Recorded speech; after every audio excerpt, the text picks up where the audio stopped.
이거 야. 안 봐봐. 이게 넌 뭐 20, 70%는 뭔데? 뭐 70%, 60, 70.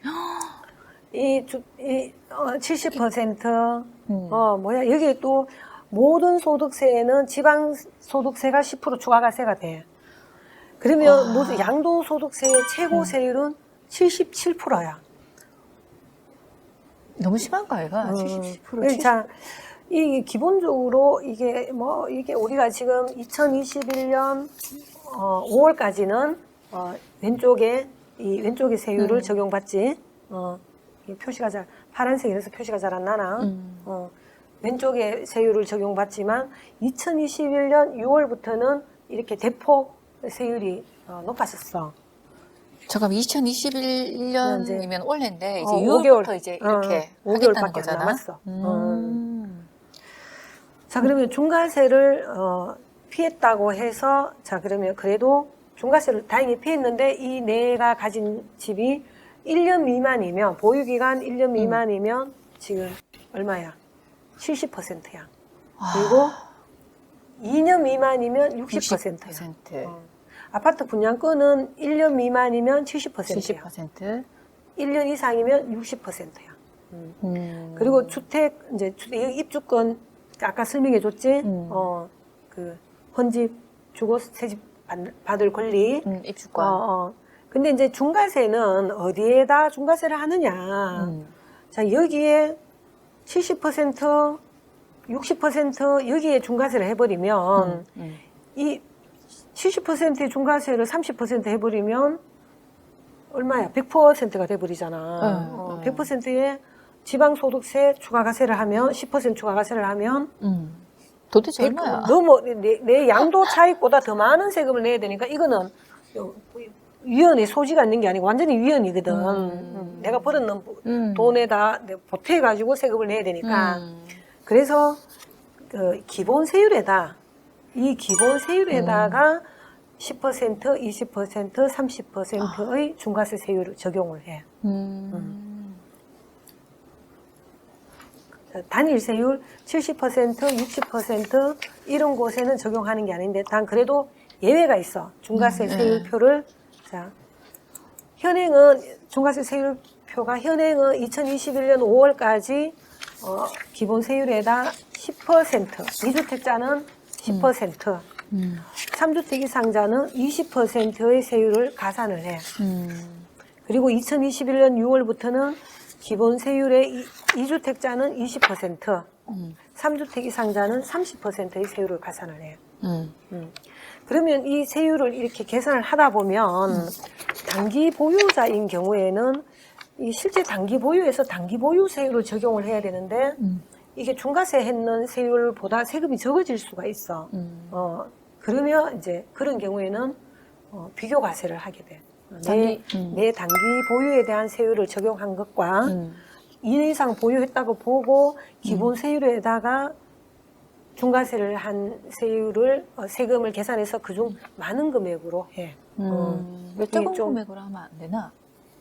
지금 적은 금액으로 하려면 이 중과세 자체를 뭐 내놓으면 안 되는 거지. 단기 보유자가 이게 혜택을 보지 못하도록 이제 중과세 했을 때하고 3주택 뭐 2주택이나 3주택 중과세 했을 때하고 비교를 해서 많은 금액으로 계산하게 돼 있는데 예를 들어서 내가 한번 계산을 해봤어. 해보니까 이제 가세 표준이 10억이야. 10억인데 이 사람이 2년 미만을 보유했어. 그러니까 10억짜리 집에 2년 아니, 과세 표준이. 과세 표준. 재테크를 잘해서 이렇게 남았는 게 10억이야. 오케이. 2년 미만을 보유했어. 2년 미만을 보유했는데 10억 벌었다 하면 뭐 아주 잘했지. 이런 사람도 있어, 진짜로. 근데 3주택 중과세 해당이 돼. 자, 3주택 중과세가 해당이 되면 자 2년 미만 단기 보유세율 60%를 적용하면 세액이 아주 간단해. 딱 6억. 아주 간단해 6억. 2년 미만? 이 단기 보유세율은 60%라면 곱하기 가세 표준에 곱하기 60% 곱하기 70% 단순하게 계산하는 게 단순 세율이야. 이거는 단순 세율이고. 자, 우리 일반 세율, 일반 세율이라고 말하는 건 대부분 이제 일반 세율이라고 말하는 거는 누진세 구조야. 그러니까 누진세. 좀 세금 계산하는 게 복잡하지.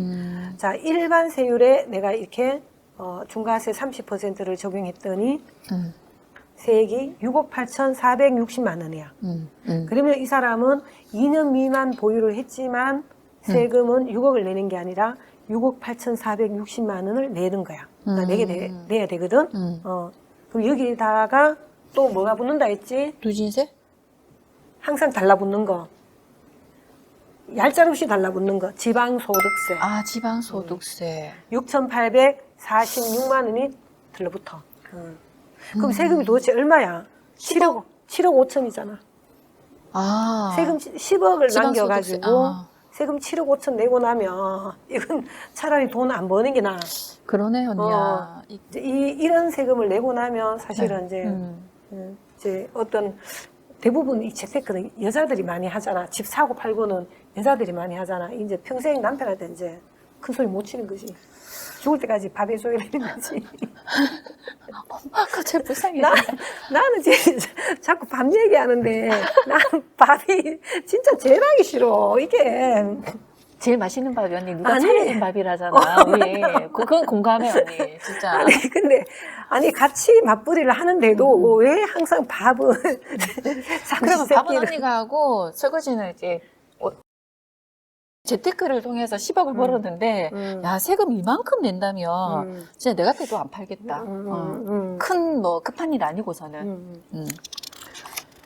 근데 근데 일반 이제 위에 사례를 이제 그 예를 들어 계산을 해봤는데 그게 정확하게 표현하면 이제 이렇게 되는 거지. 2년 미만 단기 보유의 경우에는 이제 1년 미만은 1년 미만 세율 70%잖아. 네. 그리고 2년 미만 60%잖아. 이 동그라미 위로 올라가 60%. 네. 근데 이제 기본 세율이라고 있어. 기본 세율이 6%에서 45%까지의 누진 세율 구조거든. 여기에다가만 중과세를 적용을 해. 근데 이제 2년 미만 단기 보유의 경우에는 이것과 비교해서 많은 금액을 계산한다는 거지. 거두는다는 얘기지. 조금 전에 기본 세율이라고 이제 말했잖아. 네네. 이 기본 세율도 또 어마무시해. 올해부터 또 세율이 변경이 되었거든. 작년 2020년까지는 가세 표준 1,200만 원 이하는 이제 6%. 6%. 그다음에 가세 표준 1,200만 원 초과 4,600만 원까지는 15%. 15%. 이런 식으로 계속 가세 표준이 높아지면 그 높아지는 금액에는 이제 높은 세율이 적용되는. 그래서 가세 표준이 높아졌다고 해서 만약에 가세 표준이 1억 5천이라고 1억 5천에 곱하기 38% 단순하게 해서 세금을 내는 게 아니라 이 1,200만 원의 내 가세 표준이 1억 5천이라면 그 가세 표준 중에서 1억 5천에 대해서는 1,200만 원에 대해서는 6%를 적용하고 1,200만 원 초과 그러니까 4,600만 원까지는 15% 적용을 해서 이렇게 좀 합산을 해야 돼. 근데 이제 이게 초등학교 2학년 정도의 수준 2학년 정도에 이제 나오는 산수 수준이겠지. 이거를 한꺼번에 곱하기 40%를 여기 3억이느라 하면 3억 곱하기 40%를 해서 그러면 3, 40이 얼마야? 1억 2천에서 2,540만 원을 빼면 여기 차례 계산을 해왔는 것처럼 똑같은 결과가 돼. 그래서 이게 속산표지, 누진공제액이라는 게. 그래서 이제 항상 기본 세율표에는 항상 누진공제액이라는 게 딱 표시가 되어 있어. 누가 지금 이렇게 계속 플러스 마이너스 막 이렇게 못 하잖아. 그래서 이제 이 기본 세율표를 볼 때는 이 가세 표준에서 세율을 곱하기 해서 누진 공제액을 빼면 그 산출세액이 나온다는 거지. 과세 표준에서 세율을 곱하기 해서 누진 공제액을 빼면 산출세액이 나온다는 거지. 그리고 항상 달라붙는 거 지방소득세가 항상 10% 추가가 된다. 지방소득세. 자 이제 이게 우리가 소득세 종류가 많거든. 퇴직소득세, 양도소득세, 근로소득세, 종합소득세, 무슨 소득세라고 들어봤어. 붙는 세금에는 항상 지방소득세가 10% 추가로 가져야 돼. 이게 왜 그런가 하면 원래 한꺼번에 계산하면 되지 왜 이래 이렇게 그럴 수 있잖아. 근데 이제 지방소득세는 지방세법에 규정되어 있고 원래 양도소득세 같은 소득세는 국세, 국세. 그 지방세가 아닌 국세세법에 규정되어 있거든. 그래서 법체계가 틀리니까. 그러니까 국세 플러스 지방소득세네. 그렇지. 그리고 그게 이제 이 그런데 이제 세법이 원래 또 세율이 원래 또 바뀌어서 10억 원을 초과하면 10억 원을 초과하면 45%의 세율을 곱해서 세율을 적용해서 6,540만 원의 누진 공제를 하면 20억이라 하면 20억 곱하기 45% 마이너스 6,540만 원을 하면 산출세액이 나온다는 거지. 산출세액이 나오는 거고. 이 세율이 45%도 45% 상당히 높은 세율이거든. 45%에 10%를 추가하면 세율이 얼마야? 49.5%잖아. 그럼 거의 50%라는 거거든. 내가 벌었는 돈에 내가 벌었는 돈의 반을 세금을 내야 되고 그리고 이 기본 세율표는 양도소득세뿐만 아니라 모든 소득세에 적용되는 세율표야. 기본 세율표는. 그래서 양도소득세에 대해서는 의료보험료를 추가로 부담하는지 그건 잘 모르겠는데 우리가 이게 근로소득세냐 근로소득세냐 종합소득세 이렇게 신고를 하고 나면 항상 의료보험료가 소득에 따라 부과가 되잖아. 그럼 소득세를 많이 내고 나면 의료보험료가 또 한 보따리 나와. 그러면 사람들이 우리 거래처 고객들이 종합소득세 신고할 때는 그 정도 돈 벌었으니 그 정도 내야 되죠. 이렇게 냈는데 의료보험료가 한꺼번에 막 작년 것까지 정산해가지고 한꺼번에 막 1,000만 원씩 나오고 다음 달부터 의료보험료가 20만 원, 30만 원 더 추가돼가 나오고 이러면 이제 1년 내내 막 우리한테 짜증을 부리는 거지. 왜 이렇게 의료보험료가 많이 나오냐고. 근데 사실 의료보험료 많이 나오는 것도 내가 어떻게 할 수 없는 거고. 그래서 이제 중과세를 하게 되면 사실 어느 정도까지 세금 부담이 되는가. 우선 30% 이러니까 좀 이제 감이 빠른 신분들은 또 감이 빨리 올 수 있지만 내가 세액 계산하는 예를 한번 들어볼까 하거든. 그래서 주택인데 이제 가세표준 사학일 경우 가세표준이 4억을 가정을 했어. 그리고 2021년 6월 1일 이후에 양도하는 것을 가정하고 왜 그 전후에 세율이 변경되었으니까. 자, 그러면 여기에 1년 미만을 보유하면 세율이 70%야. 70%. 비조정 지역이든 조정 지역이든 상관이 없어. 똑같네, 2억 8천, 2억 8천 똑같아. 자, 그리고 이제 1년 이상 2년 미만을 보유하게 되면 60%, 비조정 지역이니까 2억 4천. 그리고 조정 대상 지역이면 이제 이 같은 경우에는 이제 3주택자라서 이게 비교과세를 해야 이렇게 좀 비교과세 금액이 많아지더라고. 비교과세를 하지 않으면 이제 2억 4천의 산출세액이 나오는데 3주택자라서 이제 비교과세를 하게 되면 2억 5,460만 원을 내야 돼. 그리고 2년 이상 보유하게 되면 기본적으로 기본세율이잖아. 그래서 이제 기본세율 40%를 적용하니까 누진공제 2,540만 원을 하면 산출세액이 1억 3,460만 원이야. 1년 미만이냐 1년 이상이냐에서 상당히 차이가 나잖아. 이런 1년 미만이냐 1년 이상이냐 이런 것도 좀 달라질 수가 있어. 세법은 2년 이상 보유를 하게 되면 조정 대상 지역이면 세율이 이제 어떻게 적용하느냐.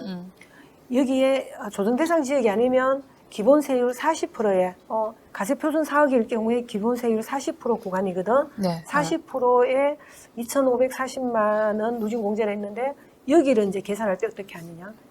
누진세율 60%를 적용하는 거야. 2주택자이기 때문에. 20%를 추가하잖아. 이게 조정 대상 지역일 때 60%. 2주택자일 때 40%가 아니라 40%에서 20%를 추가한 60%를 적용하면 60% 적용한 누진공제는 똑같아. 누진하면 산출세액이 얼마가 되냐? 2억 1,460만 원이 되는 거야. 자, 그러면 1억 3,460만 원하고 1억 3,460만 원하고 2억 1,460만 차이가 얼마냐? 8천만 원 차이가 나는 거지. 그러네. 누진세율 구조주 쭉 내려오다가 네. 가세표준 4억에서 20%를 더했으니까 8천만 원 차이가 나는 거지. 그러면 이게 자 그러면 돈을 사실 그 조금 전에 사례를 들은 거는 이렇게 10억을 벌었는 경우지만 이건 지금 이제 2년 이상 보유를 해서 2년 이상 보유했다 그러면 10년 동안 보유했을 수도 있고 그치? 20년 보유했을 수도 있는데 20년 보유하면 가세표준 4억 올랐다 그러면 올랐는 것도 아니잖아. 근데 가세표준 4억인데 자 조정 대상 지역이 되기 전에는 1억 3,460만 원만 내면 되는데 조정 대상 지역이 돼버리니까 2억 1,460만 원 내야 돼. 8천만 원 차이가 8천만 나잖아. 원 더 내야 이것만 되네? 해도 막 짜증나지. 근데 3주택 이상이 돼버렸다. 2년 이상 보이는 3주택 이상이 돼버렸다 하면 조정 대상 지역이 아니라면 똑같아. 2주택자나 3주택자나 1억 3,400 다 똑같아.